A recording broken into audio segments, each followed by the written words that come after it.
To all Igbo people in the diaspora, to all children of Oduduwa in the diaspora, to all Middle Belters in the diaspora, I bring you greetings from the headquarters of the World Igbo Congress in the United States of America. I am Professor Anthony Ejiofor, Executive Chairman of the Board of Directors and the House of Delegates of the World Igbo Congress. I want to break protocol in order to bring you this message in English instead of the usual Igbo language because of these compatriots who are not Igbos who are listening to this broadcast. The message I have for you is simple and very straightforward and brief too. The message centers on two key issues. One is the extrajudicial killing and massacre of our people in Nigeria. The other is the abduction of Nnamdi Kanu in Kenya, the travails of Sunday Igboho, and the massacre of people in Benue State. I want to start the first part by painting for us the big picture of what we are up against. That big picture captures the perpetual struggle between Islam and Christianity. I like to remind us that the Caliphate jihadists started their operations from the Middle East, from Syria, Iran, Iraq, and then moved to Afghanistan. By the time they unleashed their mayhem on the population of the world, United States was affected. You remember 9/11 in 2001. Right now, the Caliphate has overrun the Sahel region of Africa. Indeed, North Africa, the Sahel region, and the entire West Africa up to the Central African Republic are all part of the Maghreb area in the new order of the Islamic world. What we are looking at is that right now, this caliphate driving their activities with Al-Qaeda and ISIS have really arrived Nigeria. Indeed, their foot soldiers are Fulani people, 6 million people in Nigeria, compared to 211.7 million people that we have in Nigeria. They are the ones driving this.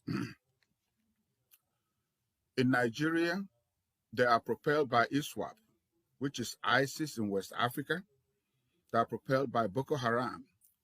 And now, the deadly, vicious AK-47 carrying Fulani herdsmen who kill, maim, rape, do everything. They are the foot soldiers of the caliphate in Nigeria. As things stand, everything going on in Nigeria today is in furtherance of the big picture that the caliphate is determined to foist on all of us. That is to say, Islamize the entire area, Fulanize the entire area. Now, the people of Middle Belt and Southern Nigeria must therefore stand up strong to stop this Fulanization being pushed by these 6 million Fulani people against the estimated 211.7 million Nigerians. Nnamdi Kanu and IPOB have been tagged terrorists by the Fulani-occupied Nigerian government. Make no mistake about it, ladies and gentlemen, no other country in the world has done so. No other country has tagged the IPOB and Nnamdi Kanu as terrorists. And this is because they do not meet the minimum standards for classification of any entity to be terrorists.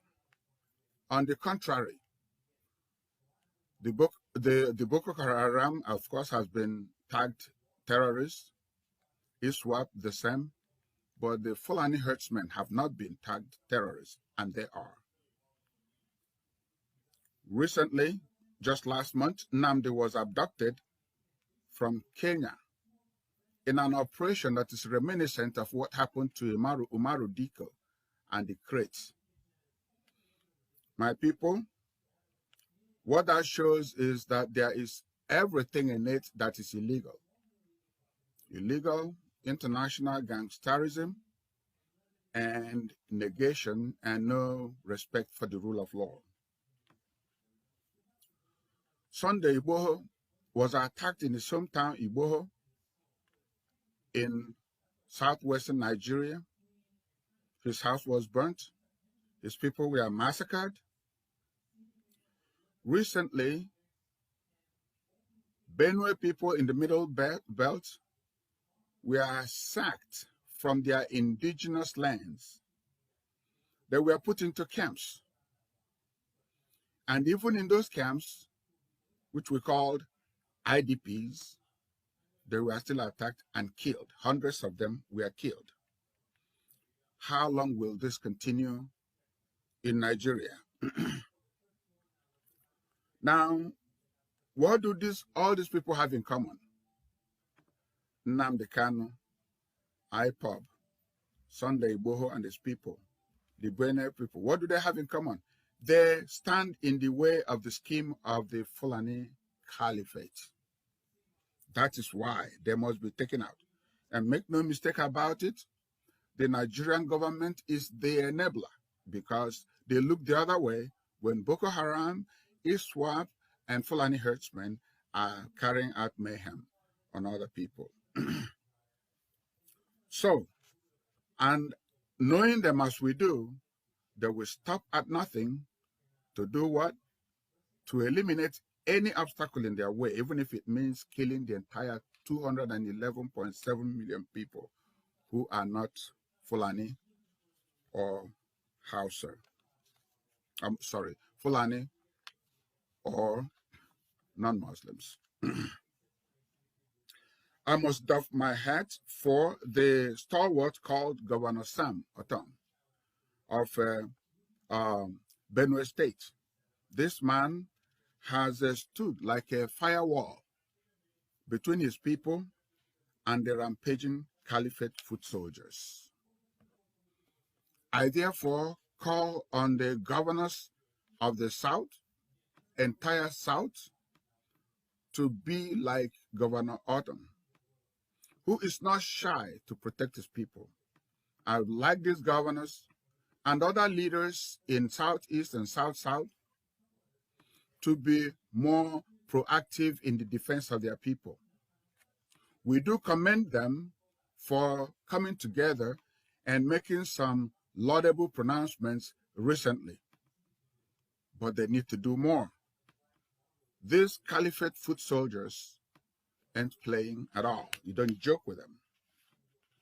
On our part, in the diaspora, our people from Middle Belt, our people from the South, and all the people from areas in Nigeria that are being oppressed and massacred, we owe it as a duty to ourselves and our beleaguered people at home to stand up and let the world know what is going on in our part of Nigeria.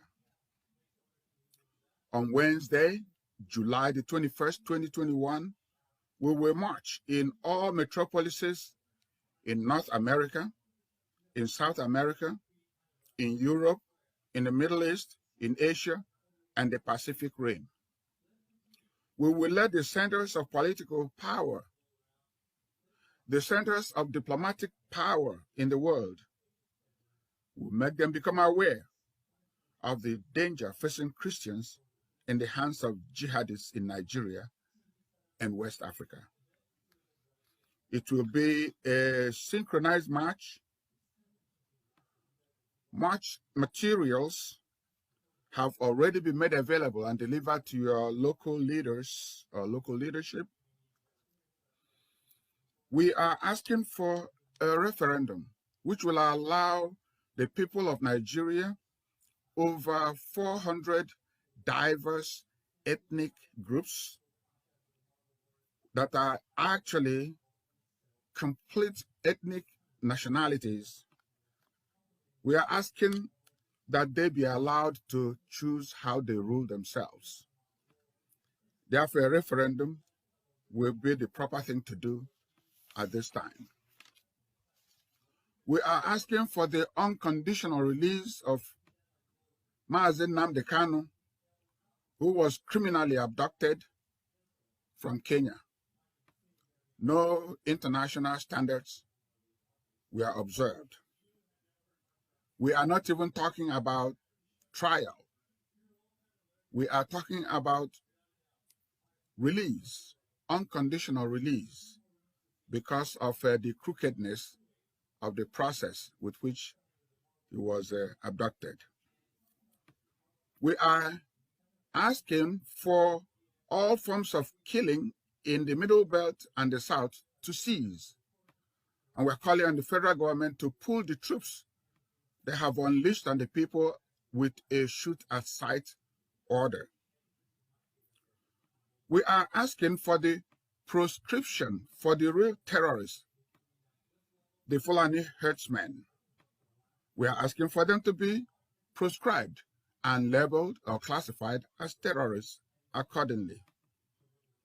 We therefore call on all our people in the diaspora on this day, July the 21st, Wednesday, 2021, to come out en masse. I call on all of you to remember that you owe it as a duty to yourself and your people to do this, to let the entire world know what is going on. My people, may the Lord Almighty guide you and protect you in this endeavor. Thank you all so very much, and may God bless you.